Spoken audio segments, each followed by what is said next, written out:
Assalamualaikum warahmatullahi wabarakatuh. Bagaimana kabarnya anak-anak hari ini? Semoga semuanya tetap bersemangat ya. Oke.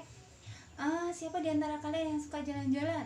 Hari ini Butika akan kasih contoh seseorang yang luar biasa. Usianya masih sangat muda, 21 tahun, tapi 44 negara sudah berhasil dia lalui. Jangan lupa itu ada di abad ke-14, di mana kendaraan, informasi mengenai suatu tempat itu sangat jarang sekali. Siapa dia?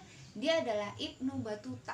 Lahir di Maroko tanggal 24 Februari 1304.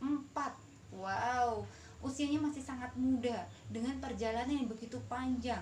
Tercatat itu adalah perjalanan yang mengalahkan penjelajah kelas dunia seperti Vasco da Gama, Marco Polo.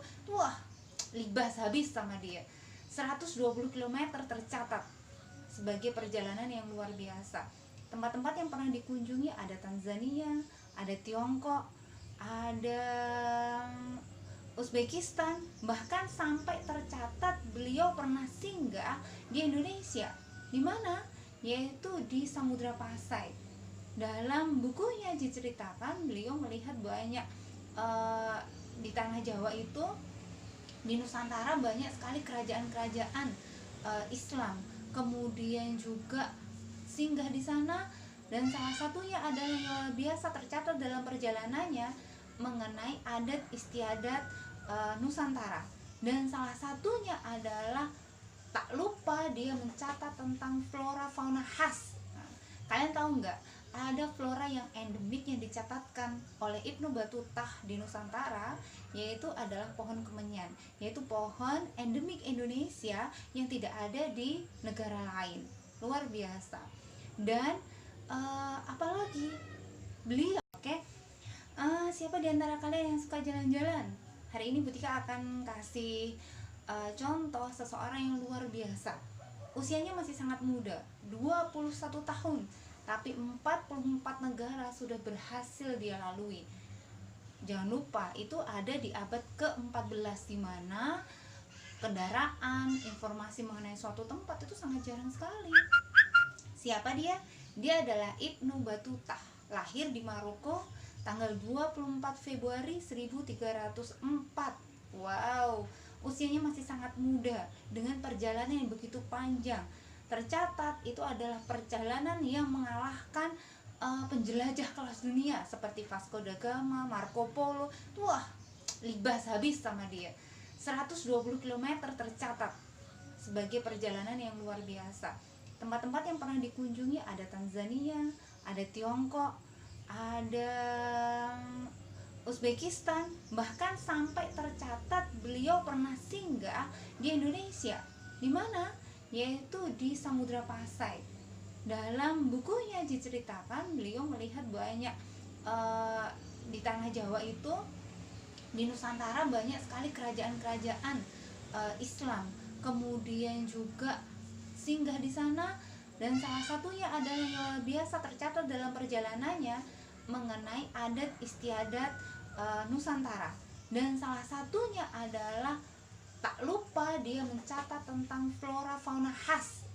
Kalian tahu nggak, ada flora yang endemik yang dicatatkan oleh Ibnu Battuta di Nusantara, yaitu adalah pohon kemenyan, yaitu pohon endemik Indonesia yang tidak ada di negara lain. Luar biasa. Dan apalagi beliau bahkan sampai dikenal dengan sebutan Samsudin. Apa itu? Berkelana seperti matahari bersinar, saking banyaknya tempat yang beliau kunjungi. Luar biasa. Apakah hanya sekedar jalan-jalan? Beliau enggak. Beliau mencatatkan seluruh perjalanannya. Bahkan suatu saat dia pernah melihat bagaimana perampokan terjadi atas kapal yang dia tumpangi, kemudian bekas-bekas perang, bagaimana kehidupan yang luar biasa itu beliau tuliskan. Kemudian keadaan geografinya, hewan apa yang ada di sana, tumbuhan apa yang ada di sana, adat istiadatnya. Dan ini ternyata sangat penting sekali dan berguna untuk para penjelajah berikutnya. Jadi ketika setelah membaca bukunya Ibnu Battuta, mereka seakan-akan pernah ada di situ, begitu. Luar biasa. Inilah yang menjadi catatan luar biasa bagi seorang Ibnu Batuta, yang kelak ketika Allah bertanya, untuk apa hidupmu?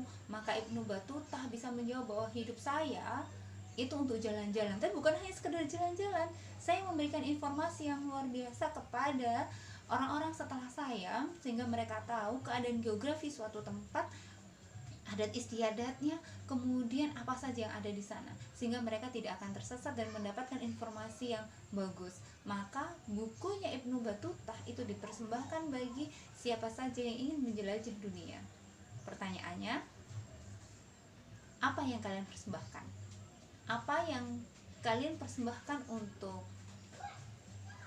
kaum muslimin, untuk diri kalian, dan kelak kalian juga akan mendapat satu jawaban ketika Allah bertanya, buat apa umurmu?